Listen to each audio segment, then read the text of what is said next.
All right. Welcome back. Shifting gears now, we're going to move into the city council workshop of December 17th, 2024. We'll start with public input. Citizens can address the council for anything that's not on tonight's workshop. Okay, seeing no public input, we'll move into general items. We have the appointment of Dan Klein to the Laurel Urban Renewal Agency for a 4-year term ending December 31st, 2028. Okay. Appointment of Cami Story to the Laurel Urban Renewal Agency for a 4-year term ending December 31st, 2028. Appointment of Diane Lem to the Laurel Urban Renewal Agency Advisory for a 4-year term ending December 31st, 2028. Would you like to address that, Kurt, the difference between the LURA and the Laurel Advisory? So currently under the organization of the Laurel Urban Renewal Agency, there's advisory members, which are non-voting. So they are members of the public or members that can come in and just have a certain expertise, or they own a certain business, or they're within the district or not within the district. Diane is not employed by anyone in the city limits, and she doesn't live within the city limits. So she's an advisory member. She's on the Big Sky EDA board, or sorry, she worked for the Big Sky EDA.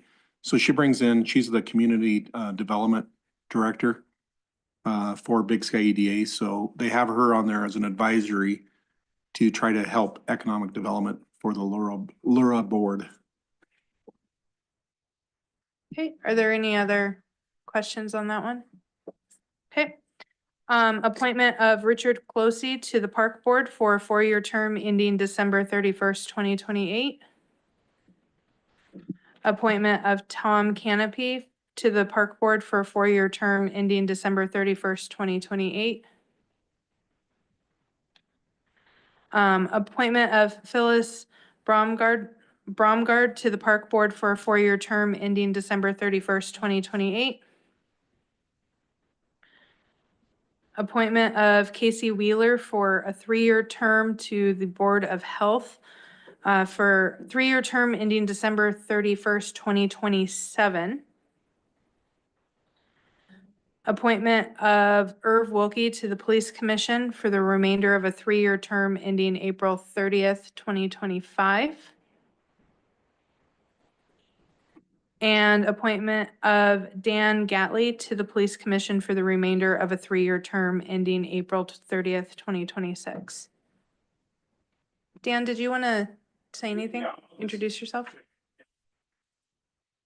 Sure, yep, and if you'll just turn it on.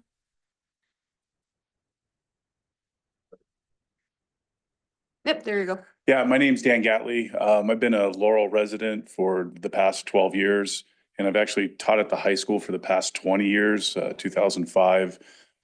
Coached, teach high school social studies. I'm just excited to have an opportunity to serve my city. So yeah, I appreciate the opportunity. Thank you. Thank you. All right. Moving into executive review, we have a resolution of the City Council authorizing the City of Laurel and the Laurel Urban Renewal Agency, LURA, to negotiate a contract with Triple Tree Engineering to act as the engineer for the TIF district. Forrest, do you want to speak to this one? Yes, Council President Sparks. Let's start with a quick summary. Based on the authorization from the City Council to solicit statements of qualifications, we received 3 really good statements from 3 reputable engineering firms, Staley Engineering, KLJ Engineering, and Triple Tree Engineering. We went through paper scoring of their written proposals. The separation from top to bottom was 12 points, with 6 people reviewing and scoring the proposals. Essentially, all were deemed to be qualified to provide engineering services to the district and the city of Laurel. We then decided to interview each of those firms, try to put a finer point on the services that they provide, the technical expertise, familiarity with Laurel. The interviews were scheduled, conducted by the 5 appointed members of the committee. Your coordinator, myself, and Doug Whitney, we participated in the paper scoring, but the actual recommendation comes from your appointed 5 members, and they were all there for the interviews. We got 3 good interviews. Very impressed. All 3 firms had strengths. But at the end of the day, the strengths of Triple Tree Engineering, especially as it pertains to working relationship with the railroad, as that has historically been a sticking point for the city in terms of quickly getting things done. And a number of the projects in the Laurel Gateway Plan require cooperation and work with the railroad, and Triple Tree was head and shoulders above the competition with their resume, with BNSF, and work with TIF District in Helena. Hence, that was their unanimous recommendation that we undertake contract negotiations with Triple Tree Engineering in the hopes that we can get them on board under contract and a task order issued for Project 1, which is streetlights, sidewalks, redefining the lighting district, and some curb gutter and some tree work within the TIF district, and get that project built this year. I would answer any questions if there are any. Does the council have any questions? How soon can they start? Well, we have to complete contract negotiations. In 35 years, Councilperson Mize, I've seen negotiations fall apart once. And I've seen councils overturn advisory boards' recommendations twice. So we're proceeding forward, but with a tidbit of caution. If we get the authorization to proceed, I would hope to have a contract for your first work session in January. Approval shortly to follow. And then we put the hammer down for design, bidding, construction, and administration. That's the hope, is to have a project built by this fall. Any other questions? Thank you. Thank you. All right, next we have a resolution of the city council to approve the proposed increase in the rates and charges for the users of the municipal water and sanitary sewer rates and charges to become effective on January 10th, 2025. Matt, do you want to speak any more to this?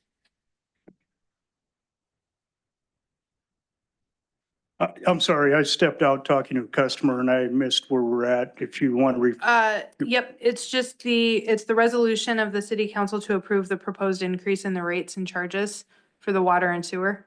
So did you want to speak any more to that? only if anybody has any questions. It's a good thing, is about what I have to say.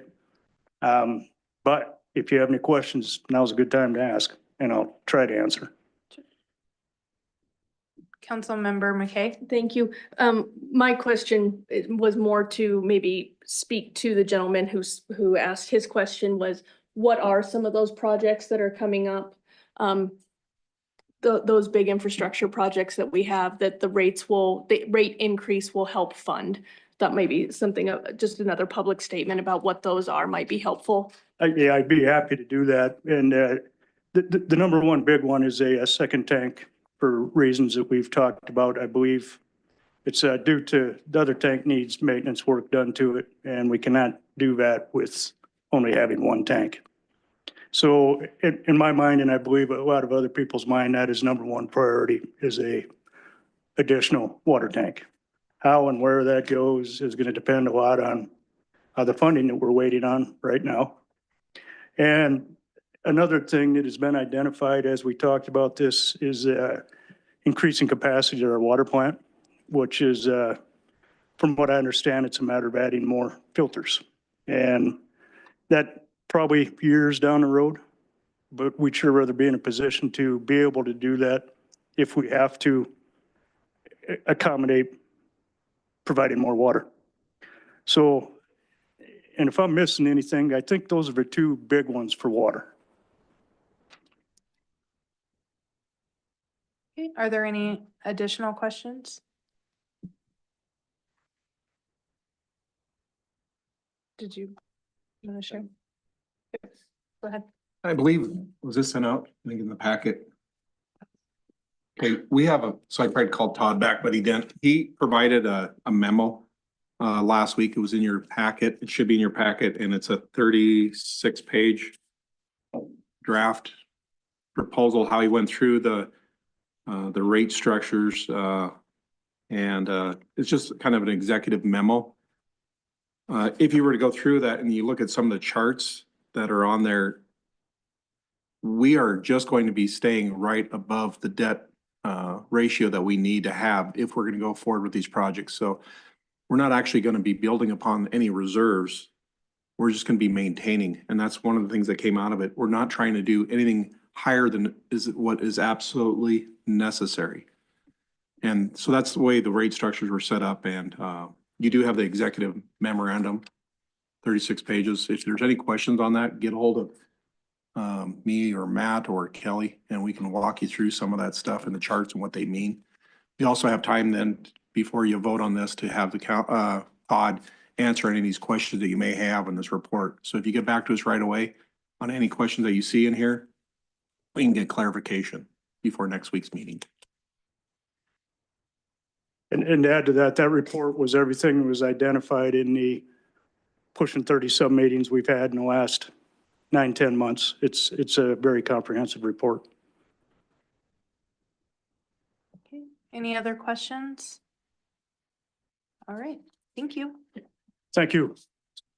Council issues? Councilmember McKay? Thank you.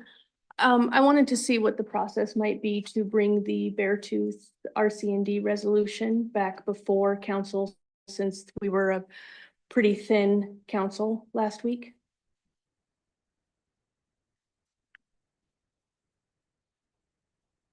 Would you like me?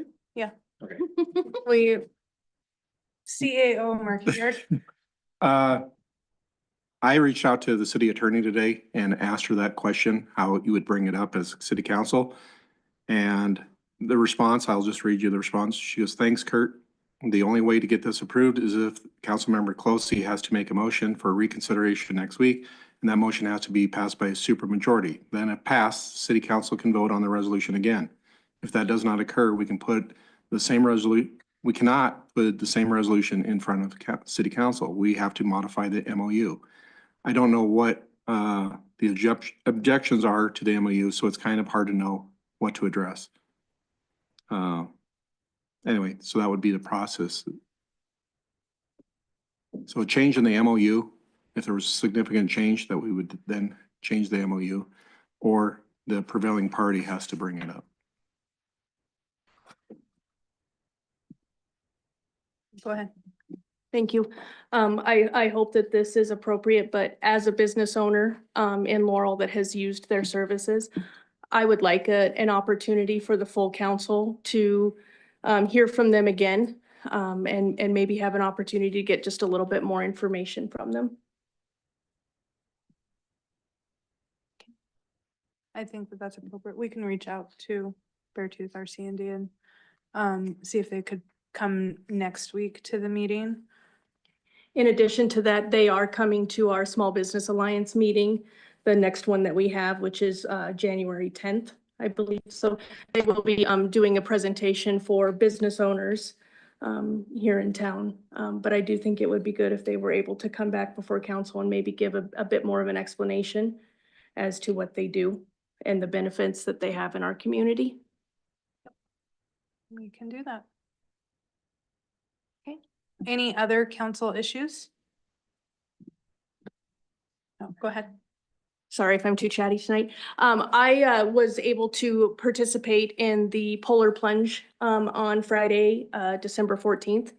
And I just wanted to give a huge appreciation to the Laurel Volunteer Fire Department and the police department, who all had teams, as well as a very large team from the middle school.